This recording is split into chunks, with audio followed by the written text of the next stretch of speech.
Selamat pagi, saudara-saudari yang terkasih di dalam Tuhan. Selamat datang di dalam ibadah Gereja Kristen Batu Hidup. Saat ini saya mengundang saudara-saudari untuk bangkit berdiri. Mari kita mempersiapkan hati kita masuk di dalam ibadah kita. Kita akan bersaat teduh.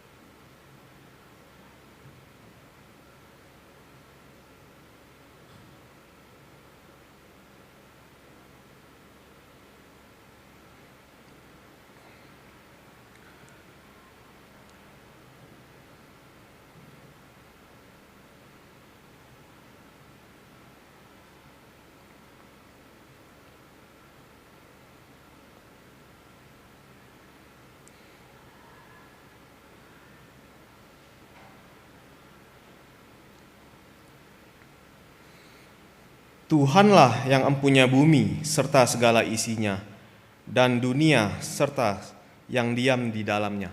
Ibadah kita pada pagi hari ini dimulai di dalam nama Allah Bapa, Allah Anak, dan Allah Roh Kudus. Mari kita memuji Tuhan, kita menyanyikan pujian hormat bagi Allah.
Mari kita bersatu dalam doa. Bapa di dalam surga, Tuhan, sungguh kami mengucap syukur Tuhan. Sekali lagi Tuhan memberikan kepada kami anugerah, kesempatan kami boleh datang sebagai anak-anak Tuhan beribadah di tempat ini. Tuhan, kami bersyukur Tuhan memberikan kami waktu. Kami boleh kembali bersekutu dengan Tuhan, dengan saudara-saudara seiman kami. Tuhan, kiranya Engkau sendiri yang hadir pada saat ini tengah-tengah kami. Tuhan yang memimpin ibadah ini dari awal hingga akhir. Tuhan, kami juga berdoa mau menyerahkan untuk setiap jemaat yang ada di tempat ini maupun yang mengikuti secara online. Tuhan yang mempersiapkan hati kami.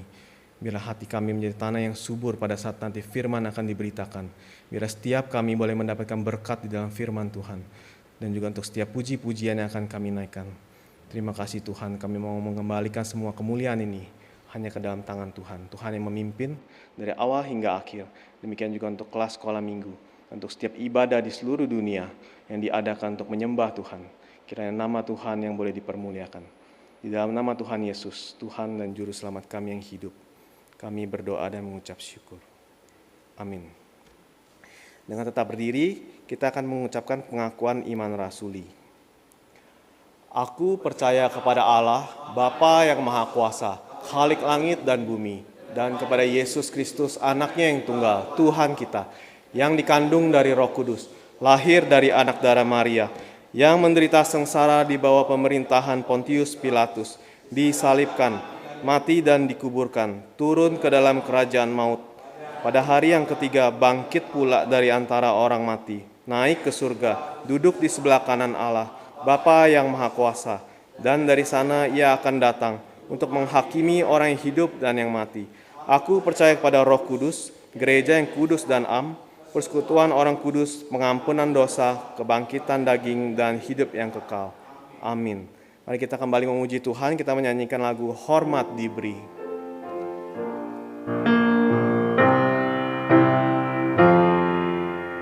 Hormat diberi bagi Bapa, Anak, dan Roh Kudus, dari mula sampai sekarang dan seterusnya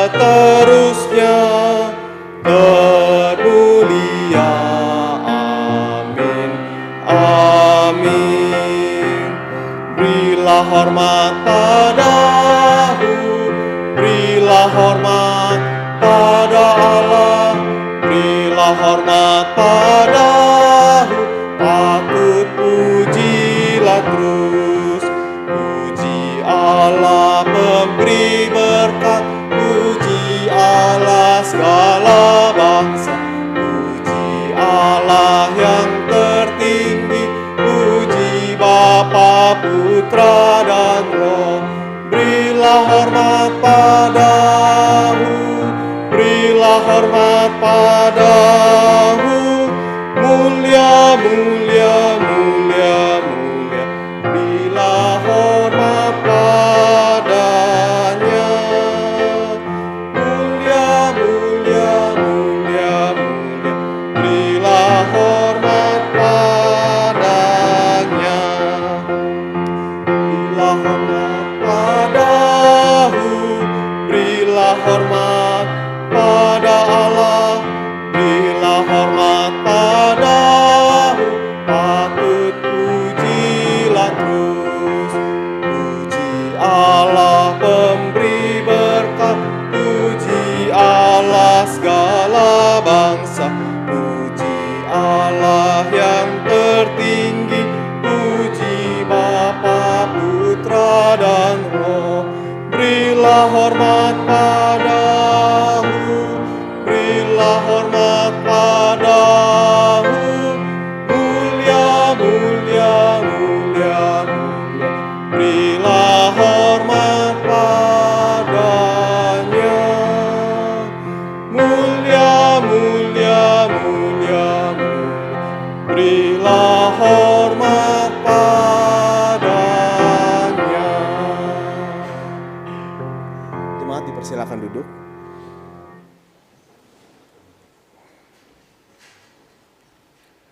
Saat ini mari kita datang di hadapan Tuhan dengan segala kerendahan hati.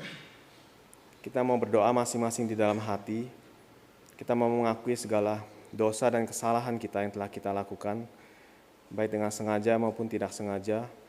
Mari kita mohon Tuhan yang memberikan pengampunan dengan belas kasihan-Nya yang besar di dalam kehidupan setiap kita masing-masing.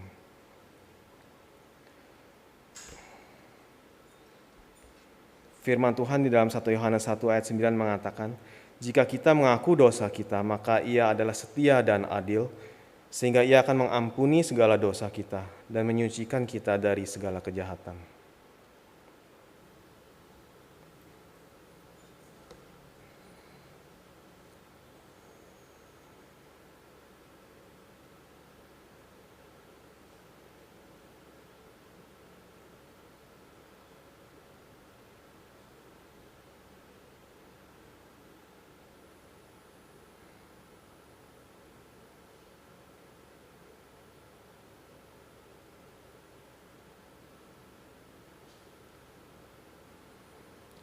Bapa di dalam surga, saat ini kami datang di hadapan Tuhan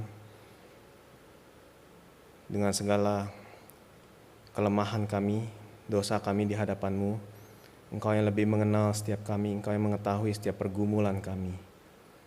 Tuhan, kiranya Engkau berbelas kasihan kepada setiap kami. Kami yang sudah mengakui segala dosa kami, kiranya Tuhan sendiri yang mengampuni kami menurut kesetiaan dan kasih setia-Mu yang besar dalam kehidupan kami. Ampuni setiap apa yang kami kerjakan, baik dengan sengaja maupun tidak sengaja. Ketika kami melukai hati Tuhan, ketika kami membuat Roh Kudus sedih, ampuni kami Tuhan. Ketika hidup kami belum mencapai apa yang Tuhan inginkan. Kami belum melakukan apa yang Tuhan ingin kami kerjakan. Ampuni kami. Ketika kami kurang mengasihi Tuhan, kurang mengasihi sesama, ampuni kami Tuhan. Ketika kami melakukan dosa yang berulang, Tuhan ampuni kami. Tuhan berikan kami kekuatan, biar kami boleh mengalahkan segala hal-hal yang tidak disenangi oleh Tuhan. Tuhan yang memimpin hidup kami, menyucikan kami sekali lagi. Terima kasih Tuhan, kami menyerahkan hidup kami masing-masing ke dalam tangan Tuhan. Dalam nama Tuhan Yesus, Juru Selamat kami yang hidup kami, sudah berdoa dan mengucap syukur. Amin. Pembacaan kitab suci pada minggu ini diambil dari Pengkhotbah pasal kedua, ayat ke-24 sampai ke-26. Mari kita baca bersama-sama 3 ayat ini. Tak ada yang lebih baik bagi manusia daripada makan dan minum dan bersenang-senang dalam jeripayahnya. Aku menyadari bahwa ini pun dari tangan Allah. Karena siapa dapat makan dan merasakan kenikmatan di luar Dia? Karena kepada orang yang dikenannya Ia mengaruniakan hikmat, pengetahuan dan kesukaan. Tapi orang berdosa ditugaskannya untuk menghimpun dan memimpun sesuatu, kemudian harus diberikannya kepada orang yang dikenan Allah. Ini pun kesia-siaan dan usaha menjaring angin. Di dalam bagian ini dikatakan segala sesuatu yang baik, yang indah, kenikmatan di dunia ini, semua itu pun adalah pemberian dari Tuhan. Mari kita minta Tuhan memberikan kepada kita hikmat ketika kita melihat segala kenikmatan, kesenangan di dalam dunia. Ini bukan sebagai sesuatu yang kita kejar, bukan sebagai sesuatu yang menjadi tujuan akhir kita. Tapi biar kita boleh memakai semua ini, menggunakan semua pemberian Tuhan sebagai suatu sarana kita boleh menikmati diri Tuhan itu sendiri. Mari bersama-sama saat ini kita mau menyanyikan satu buah pujian, Ini Dunia Bapakku. Ketika kita melihat dunia yang begitu indah, Tuhan yang mencipta begitu teratur, biar setiap kita boleh mengingat Tuhan kita yang menciptakan dan kita boleh memuji Dia dengan penuh ucapan syukur. Mari kita nyanyikan pujian Ini Dunia Bapa.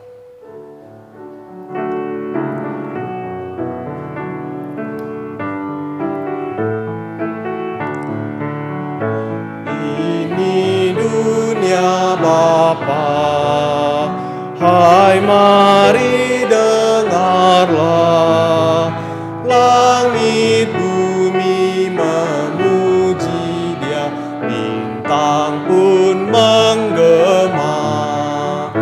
Ini dunia Bapa, hatiku tenanglah, pohon dan laut nyatakan kuasanya. Ni dunia Bapa, burung menyanyilah, terang fajar mekar bunga, memuji Pencipta. Ini dunia Bapa, kasih-Nya besarlah, dan semua yang bernafas nyatakan hadirnya. Ini dunia Bapa, selalu ku ingatlah, kuasa dosa tak berjaya, hanya Ia yang berkuasa. Ini dunia Bapa, selalu ku ingatlah, kuasa dosa tak berjaya, hanya Ia berkuasa. Ini dunia Bapa, hatiku bersuka, umat semua memuji Dia, nyatalah tahtanya. Ini dunia Bapa, ini dunia Bapa, hatiku bersuka, umat semua memuji Dia, nyatalah tahtanya.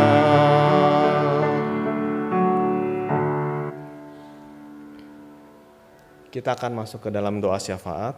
Minggu ini kita akan berdoa untuk para penterjemah Alkitab yang sedang bergumul akan pasangan hidup supaya dipertemukan dengan pasangan yang dapat mendukung pelayanan mereka. Mari sebelum kita masuk dalam doa syafaat, saya mengundang saudara-saudari untuk menyanyikan satu buah lagu pujian, Sekarang Ku Milik Yesus.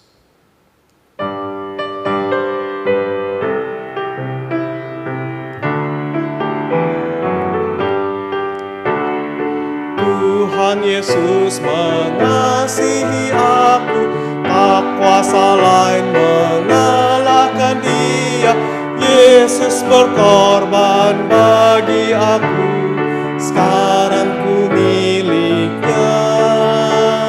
Sekarang ku milik Yesus, Yesus pun milikku. Bukan untuk sementara, tapi selamanya. Dulu ku tersesat dalam dosa, Yesus datang menyelamatkan daku. Ku diangkatnya dari dosa, sekarang ku miliknya. Sekarang ku milik Yesus, Yesus pun milikku. Bukan untuk sementara, tapi selamanya.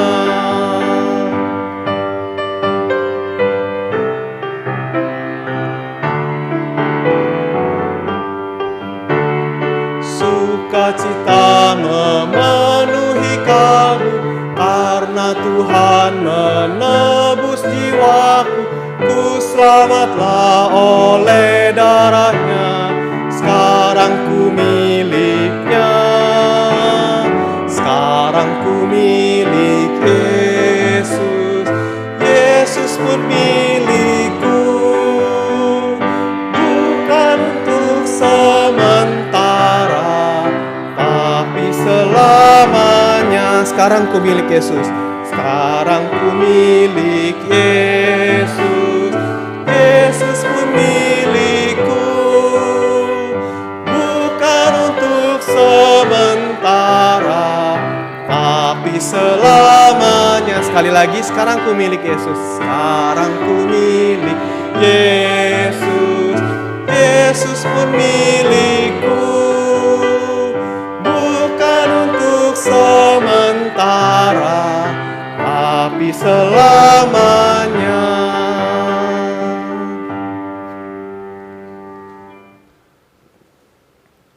Saat ini mari kita bersatu di dalam doa. Bapa di dalam surga, kami mengucap syukur untuk orang-orang yang sudah Tuhan panggil, orang-orang yang sudah menjawab panggilan Tuhan dengan setia. Kami berdoa secara khusus pada hari ini Tuhan, untuk setiap orang yang Tuhan panggil untuk menerjemahkan Alkitab ke dalam bahasa daerah. Tuhan, kami berdoa untuk setiap pelayanan mereka.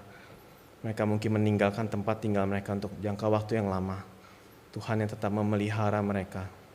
Tuhan menyertai mereka, memberikan kekuatan, penghiburan di dalam setiap pergumulan hidup mereka. Biar mereka boleh tetap mempunyai kekuatan, tetap setia melayani Tuhan, mengerjakan apa yang Tuhan ingin mereka kerjakan. Boleh menjadi berkat bagi banyak orang. Tuhan, kami berdoa untuk mereka yang bergumul di dalam mencari pasangan hidup. Tuhan sendiri yang memimpin mereka. Mereka boleh mendapatkan seorang penolong yang sepadan, yang bersama-sama mencintai Tuhan, bersama-sama mengerjakan pekerjaan Tuhan, boleh bersama-sama dengan satu hati melayani Tuhan. Tuhan, kami juga berdoa untuk mereka yang sudah berkeluarga, Tuhan yang menyertai, Tuhan yang menolong, Tuhan yang mencukupkan segala kebutuhan mereka. Tuhan yang memelihara setiap anak-anak Tuhan yang dengan setia melayani. Tuhan memberikan mereka lebih lagi berkat, lebih lagi pekerjaan Tuhan semakin besar yang boleh mereka kerjakan. Hidup mereka boleh sungguh-sungguh Tuhan pakai menjadi berkat bagi banyak orang. Serahkan semua pekerjaan, menyerahkan untuk setiap pelayan, menyerahkan untuk pekerjaan penerjemahan Alkitab di dalam tangan Tuhan. Semakin banyak orang boleh membaca Alkitab, boleh beriman kepada Tuhan, kembali kepada Tuhan, dan mempermuliakan nama Tuhan. Terima kasih Tuhan, di dalam nama Tuhan Yesus, Tuhan dan Juru Selamat kami yang hidup, kami sudah berdoa dan mengucap syukur. Amin. Mari bersama-sama kita bangkit berdiri. Kita akan mengucapkan doa Bapa kami. Bapa kami yang di surga, dikuduskanlah namamu, datanglah kerajaanmu, jadilah kehendakmu, di bumi seperti di surga. Berikanlah kami pada hari ini makanan kami yang secukupnya, dan ampunilah kami akan kesalahan kami, seperti kami juga mengampuni orang yang bersalah kepada kami. Dan janganlah membawa kami ke dalam pencobaan, tetapi lepaskanlah kami daripada yang jahat. Karena Engkaulah yang punya kerajaan, dan kuasa, dan kemuliaan, sampai selama-lamanya. Amin. Silakan duduk. Saat ini kita mau mempersiapkan hati kita akan mendengarkan firman Tuhan. Kita mohon Tuhan sendiri yang hadir, Tuhan yang bekerja di dalam hati setiap kita masing-masing. Bila kita boleh menerima berkat di dalam firman Tuhan, kita akan menyanyikan pujian Ku Milikmu.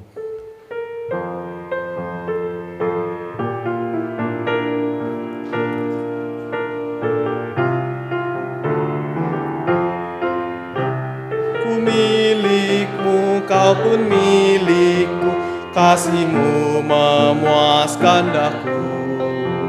Tambahkan iman garku berterbang, makin dekat padamu. Lebih dekat padamu, yang telah mati bagiku. Lebih dekat salib-Mu. Di aliran darah-Mu, kuduskan daku dalam kerja-Mu, oleh rahmat kasih-Mu. Iman dan kasih makin bertambah, makin dekat padamu. Lebih dekat padamu, yang telah mati bagiku. Lebih dekat salib-Mu. Di aliran darah-Mu.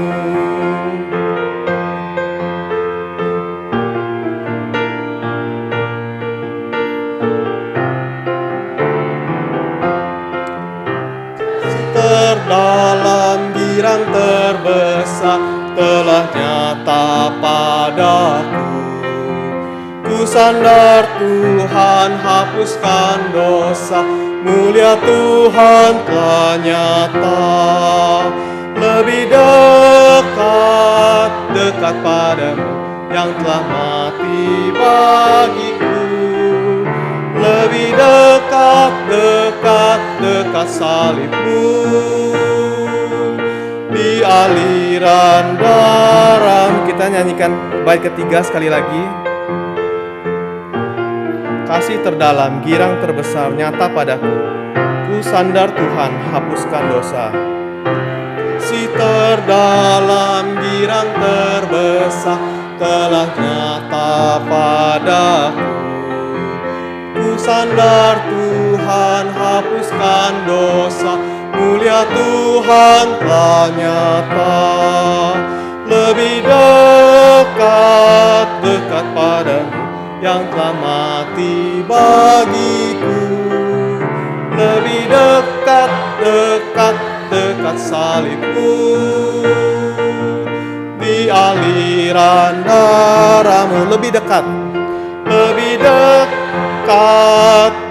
padamu, yang telah mati bagiku. Lebih dekat salib-Mu. Di aliran darah-Mu.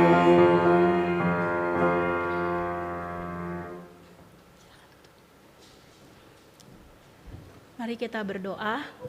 Kita akan berdoa di dalam satu lagu yang digubah oleh tradisi gereja di masa lalu.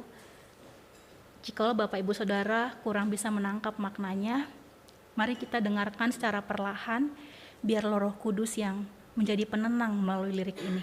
Mari kita berdoa.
That my heart like yours was to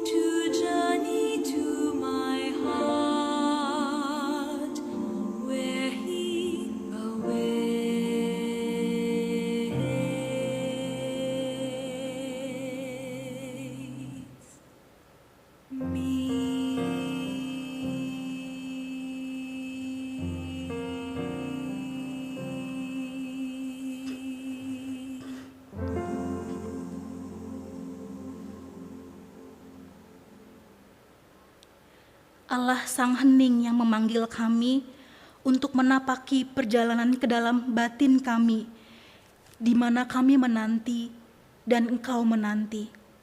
Ya Tuhan, kami mendengar Engkau memanggil kami dengan lembut.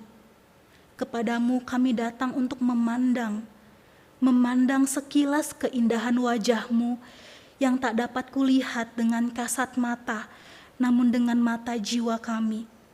Untuk beristirahat dalam pelukan-Mu yang mungkin seringkali tak dapat kami rasakan.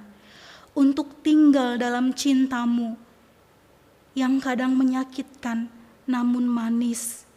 Untuk bersama-Mu sekilas menatap keabadian. Tinggallah bersama gereja kami ya Tuhan. Berbicaralah kepada kami di minggu hari ini. Dalam nama Kristus Yesus, Allah kami yang hidup, pengantara kami dari sekarang sampai Maranatha. Amin. Amin. Bapak Ibu Saudara, selamat pagi. Hari ini kita akan merenungkan satu firman Tuhan yang mungkin kita udah sering baca di dalam saat teduh, mungkin di dalam PA kita diingatkan. Tetapi kita percaya bahwa firman Tuhan adalah firman yang diulang, firman yang punya hidup, punya gema. Dia bisa punya nyawa yang membangkitkan kita. Mari kita buka Alkitab kita. Saya sudah taruh notes-nya di sini. Boleh minta tolong.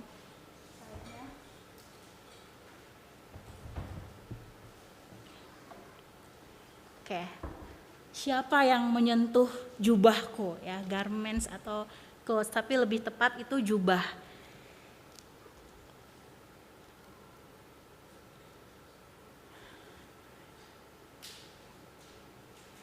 Boleh next slide-nya. Kita buka next slide-nya. Oke.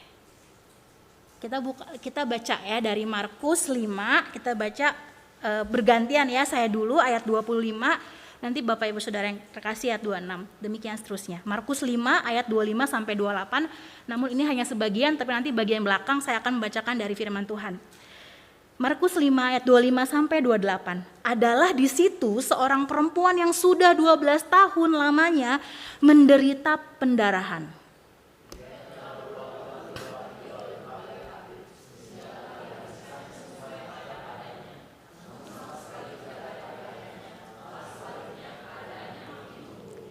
Dia sudah mendengar berita-berita tentang Yesus. Maka di tengah-tengah orang banyak itu ia mendekati Yesus dari belakang dan menjamah jubahnya.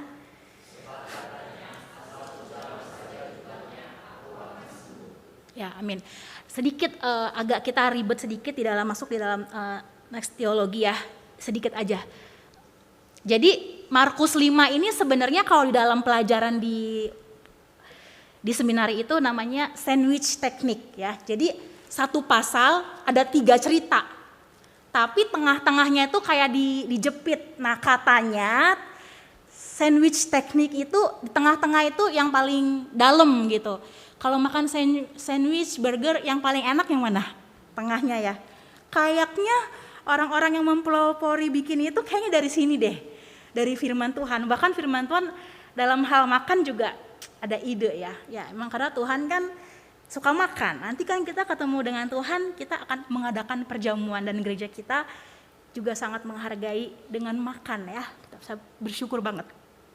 Jadi ini teknik sandwich ini cerita. Jadi di Markus 5 ini backgroundnya cerita di awal itu tentang orang yang kerasukan. Nah, sebenarnya ketika cerita di awal, nanti bisa cek, saya ceritain aja. Udah kerasukan, habis kerasukan gitu, ada seorang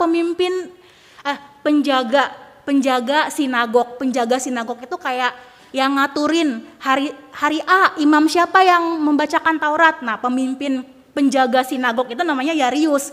Nah, Yarius ini anaknya perempuan hampir sekarat. Nah, terus dia datengin Tuhan Yesus gitu ya. Di dalam ayat ini dia kayak datengin Tuhan Yesus, memohon Tuhan Yesus balik ke rumahnya buat sembuhin anaknya yang lagi sekarat.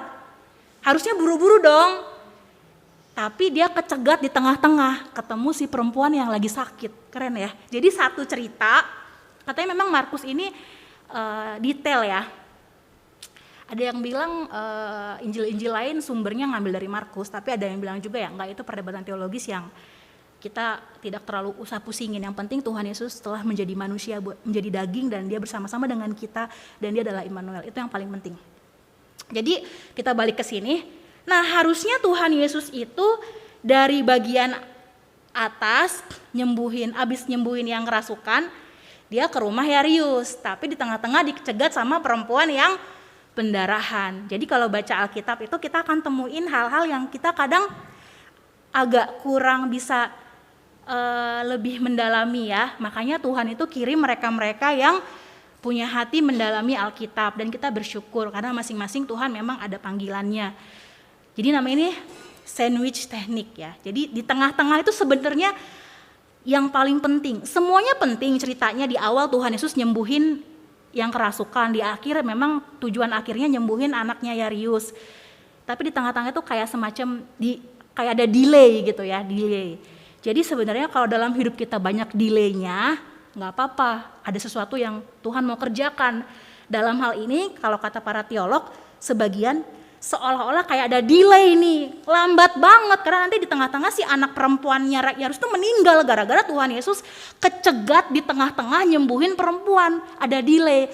Tapi memang endingnya anaknya Yairus sembuh. Jadi ceritanya juga mau menggambarkan secara teologis dalam hidup kita, kalau ada delay-delay yang Tuhan izinkan, mungkin ada sesuatu kuasa Tuhan yang Tuhan mau nyatain ya.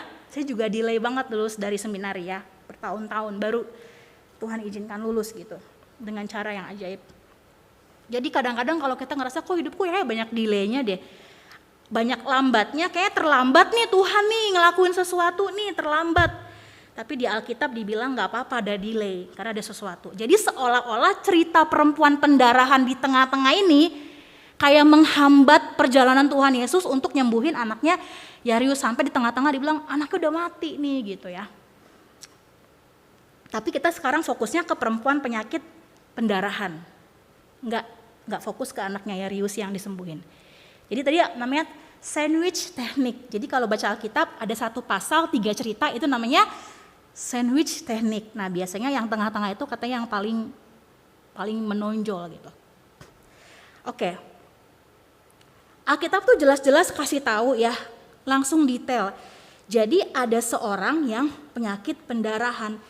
Dikatakan langsung di-mention, langsung to the point, yang sudah 12 tahun lamanya menderita penyakit pendarahan. Nah jadi secara spesifik Alkitab kasih tahu. Nah kalau di dalam dunia medis saya udah cari tahu, ini ada artikel yang bagus yang ditulis oleh seorang scholar juga ya, yang kita bisa apresiasi. Dia bilang kalau orang yang sakit pendarahan selama 12 tahun itu menderita sekali, itu akan menyebabkan anemia, kulitnya akan sangat kendur meskipun dia masih muda. Terus penglihatannya itu kunang-kunang, dia akan mengalami nyeri sendi, sakit banget, dan kemudian jantungnya sering berdebar kencang. Itu penyakit pendarahan, Bapak Ibu Saudara. Untuk sebagian perempuan yang mengalami period tiap bulan tuh ada yang benar-benar sampai nggak sanggup nahan, sakit sekali. Itu baru period sebulan sekali. Saya dulu punya rekan di asrama, setiap kali period dia tuh pingsan, literally pingsan, karena dia nggak sanggup menahan rasa sakit gitu ya. Jadi ada orang-orang yang lemah secara kekuatan fisik sehingga kalau dia mengalami masa period tiap bulan, sakitnya luar biasa. Ini 12 tahun dia merasakan pendarahan yang terus-menerus sampai harus mengalami anemia. Alkitab tulis 12 tahun, selama itu penyakit itu menyiksa dia. Tapi bukan secara fisik saja dia tersiksa, secara penyakit, secara banyak hal. Mungkin dia jalannya agak susah, terbungkuk-bungkuk karena darahnya sering keluar ya. Nggak berhenti gitu. Tapi hal yang paling menyakitkan lagi bukan cuma secara fisik. Di dalam tradisi Yahudi, orang-orang yang mengalami penyakit yang dianggap tidak masuk akal, itu akan dianggap najis secara ritual dan merupakan orang buangan. Bayangin, Kalau sekarang mungkin kalau kita lihat tetangga kita, saudara kita yang punya pengalaman sakit begini nggak berdaya, pasti kita bantu, pasti gereja akan dampingin ya. Kita harus mendampingi mereka yang membutuhkan, pasti kita harus bantu. Firman Tuhan juga mengatakan sebelum kita keluar jauh-jauh nolongin orang gitu ya, kita harus lihat di gereja kita ada nggak yang paling membutuhkan secara khusus finansial, ada nggak yang paling membutuhkan hal-hal yang kita perlu topang. Kita harus buka mata itu ya.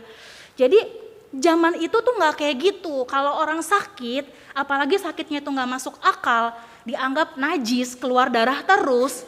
Bahkan dalam perjanjian lama orang yang mengalami menstruasi pun yang normal itu tidak boleh berkumpul dengan di dalam peribadatan gitu ya. Apalagi ini udah dianggap mungkin dikutuk oleh Tuhan gitu. Karena nggak berhenti-berhenti. Akibatnya apa? Selama 12 tahun dia dilarang masuk rumah ibadat. Jadi orang Yahudi sangat ketat. Kenapa dia nggak boleh masuk rumah ibadat? Karena kalau dia masuk, dia akan menajiskan barang-barang suci. Bahkan kalau di dalam perjanjian lama, perempuan yang setelah masa period, itu ada aturannya untuk membersihkan.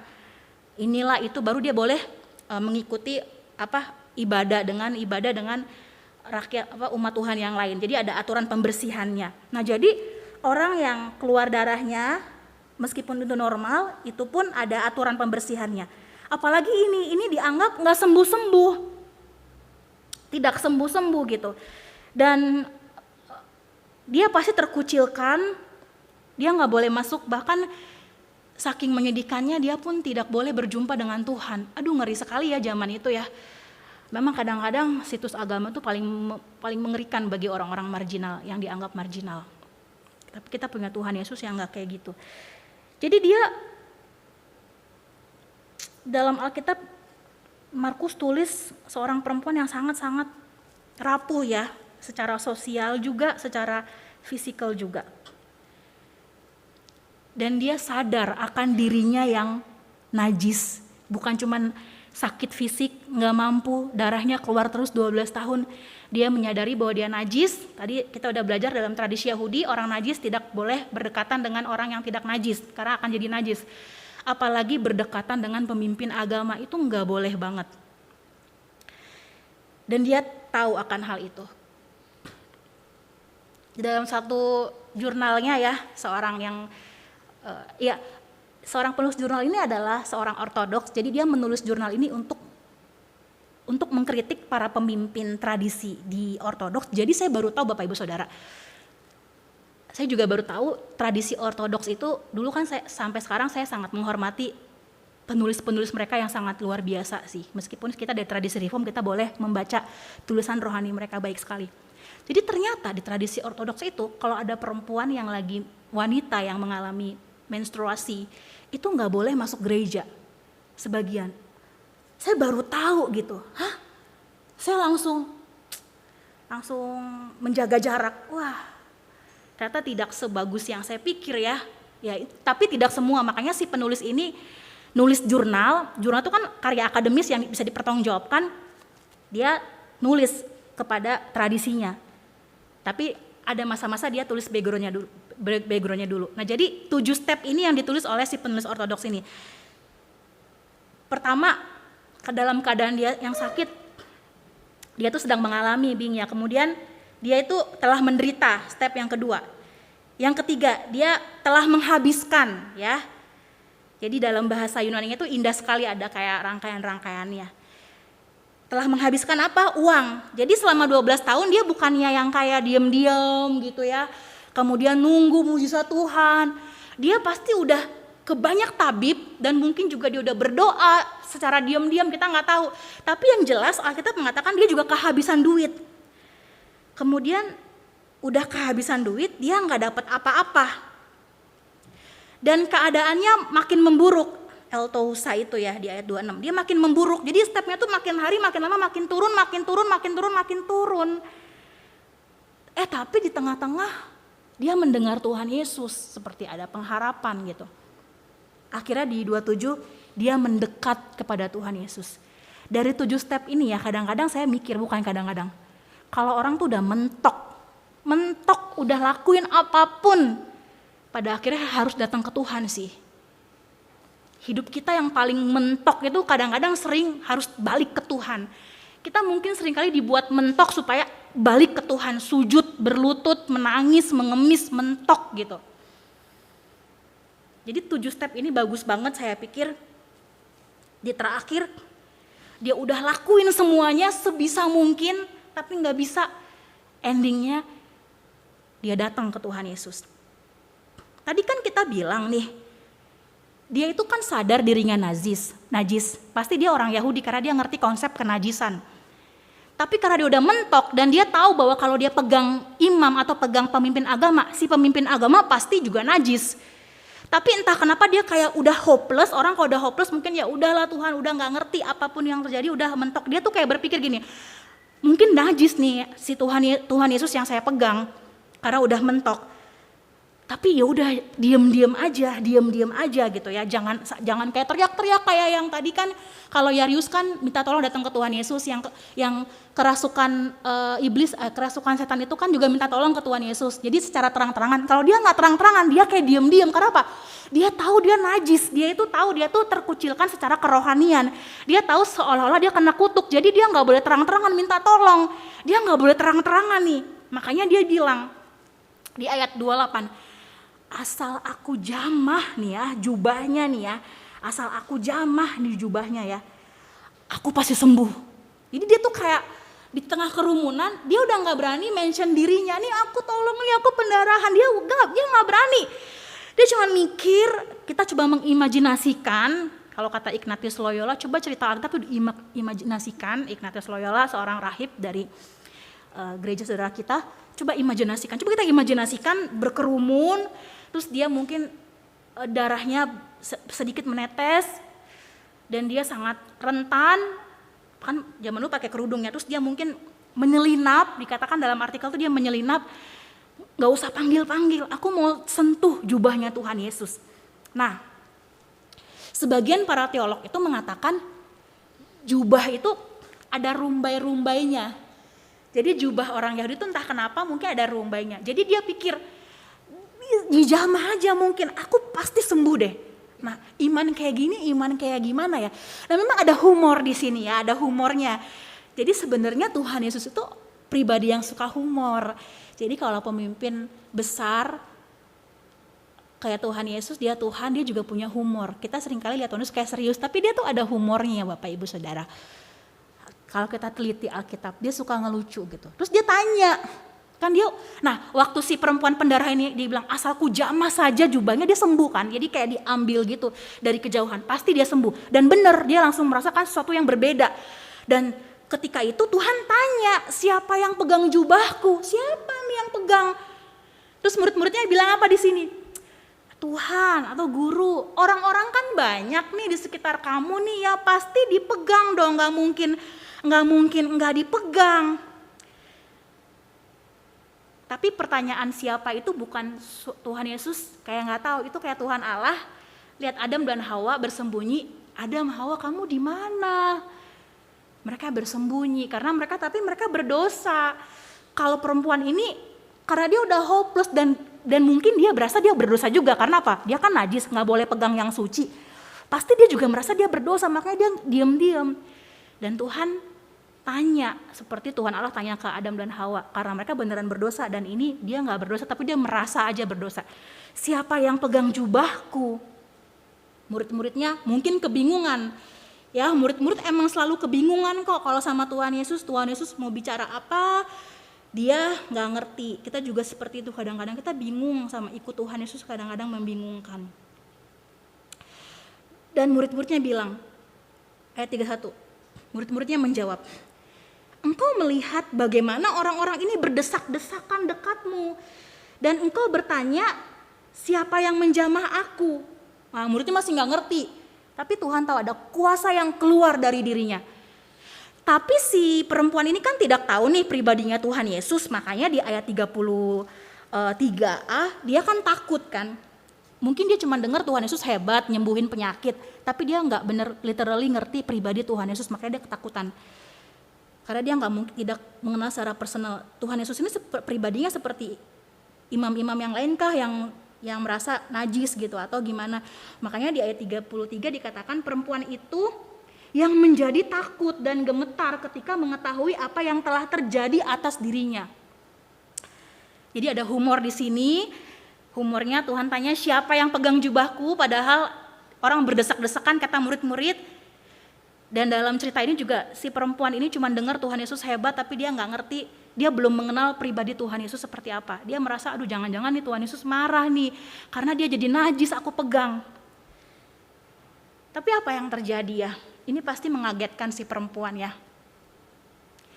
Dia bukannya cuma sembuh secara fisik, tetapi juga secara relasi. Ini baca aja, jadi saya singkat. Jadi ketika dia bersembunyi dan dia jujur, dia yang pegang jubahnya Tuhan Yesus bilang apa? Daughter. Nah, menurut beberapa penulis, ini pertama kalinya Tuhan manggil seorang itu anak perempuan, itu hangat. Itu panggilan sayang ya, kalau ada anak sekolah minggu atau anak Bapak Ibu nama tapi ada panggilan sayang, panggilan sayang. Itu bukan hai perempuan tapi anak perempuan. Nah, ini juga disandingkan dengan yang Tuhan Yesus bilang siapa yang melakukan perintahku, dia adalah saudaraku, perempuan dia adalah ibuku. Dia bilang, anakku, pergilah. Ayat 34.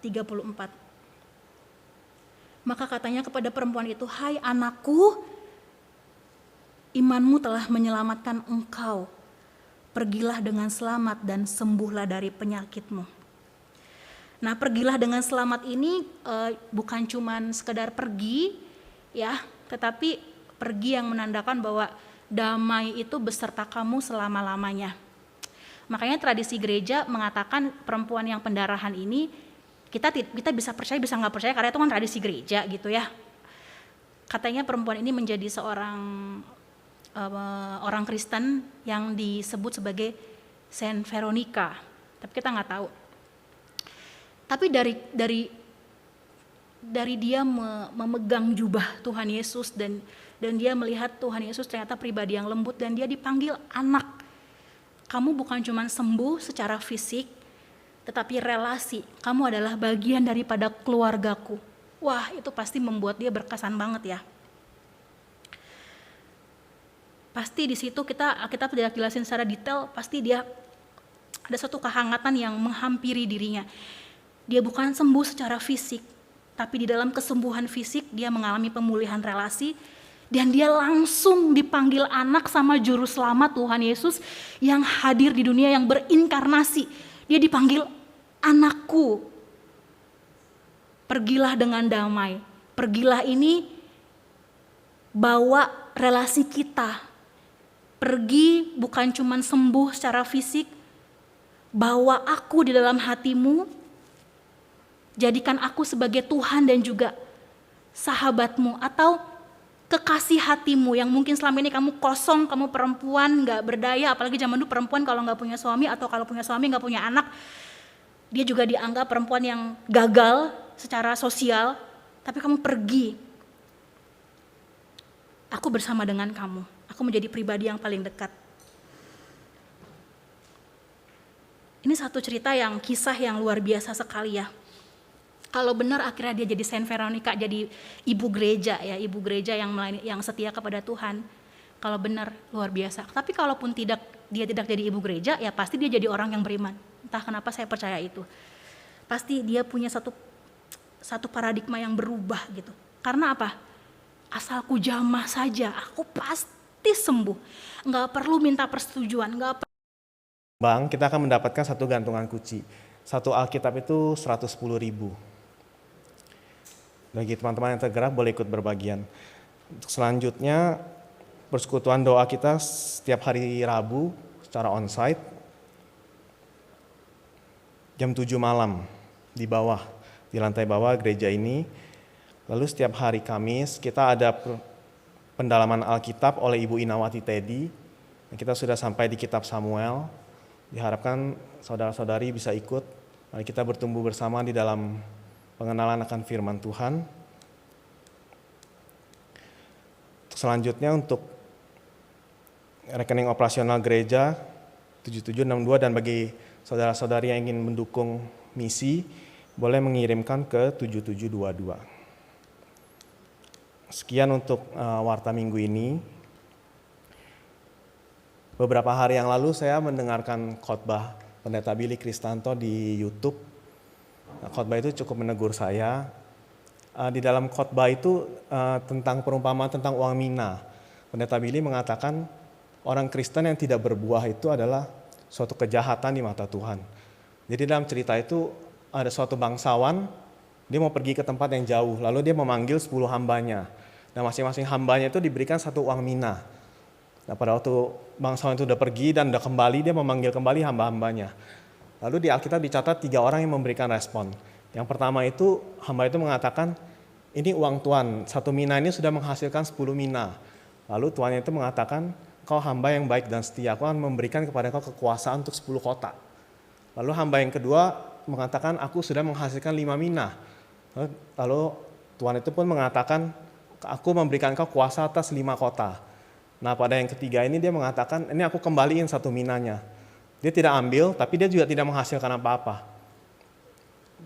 Nah, cerita perumpamaan ini, akhirnya Tuhan itu mengatakan, oke, aku ambil uang mina itu dan aku berikan kepada hamba yang menghasilkan 10 uang mina itu.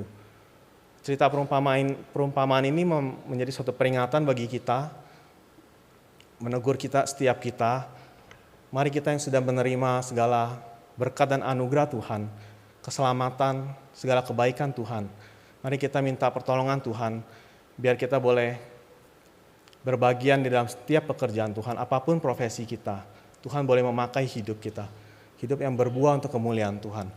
Untuk menutup ibadah kita pada pagi hari ini, saya akan mengundang saudara-saudari untuk menyanyikan satu buah pujian, memperkenan hati Tuhan. Lagu ini diciptakan oleh Pendeta Caleb.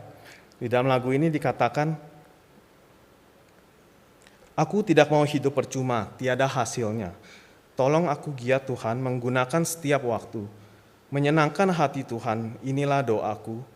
Asal Tuhan kuatkan, aku mau setia selalu. Biarlah lagu ini juga boleh menjadi doa kita di hadapan Tuhan. Biarlah setiap kita rindu untuk boleh Tuhan pakai untuk pekerjaan Tuhan. Mari kita bangkit berdiri, kita akan menyanyikan lagu ini, memperkenankan hati Tuhan.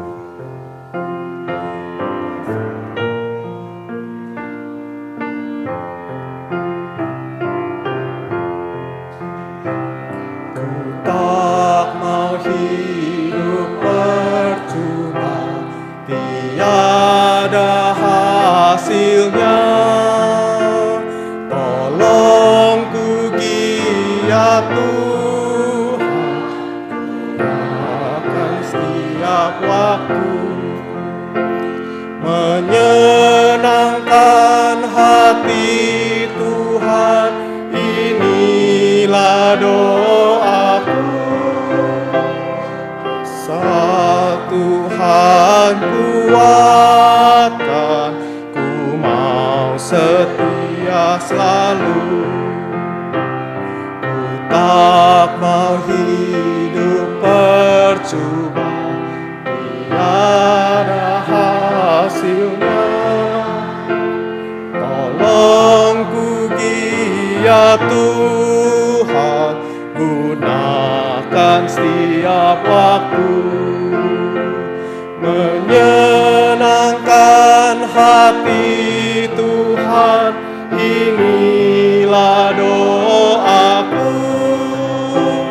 Asal Tuhan kuatkan, ku mau setia selalu.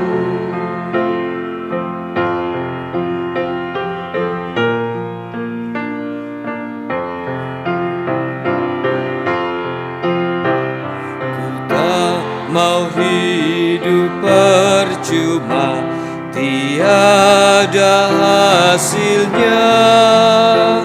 Tolong ku giat Tuhan, gunakan tiap waktu. Menyenangkan hati Tuhan, inilah doaku.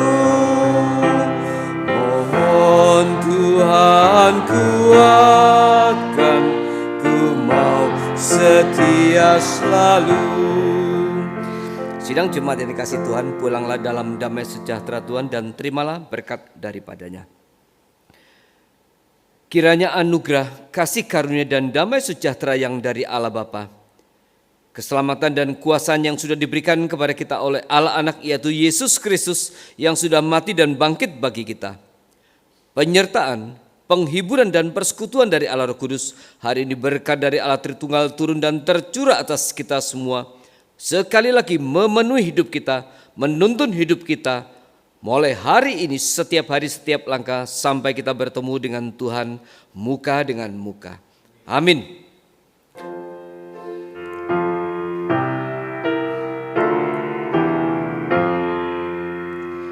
Puji Allah Bapa Putra, puji Allah Rohul Kudus, ketiganya Yang Esa, pohon selamat, sumber berkat.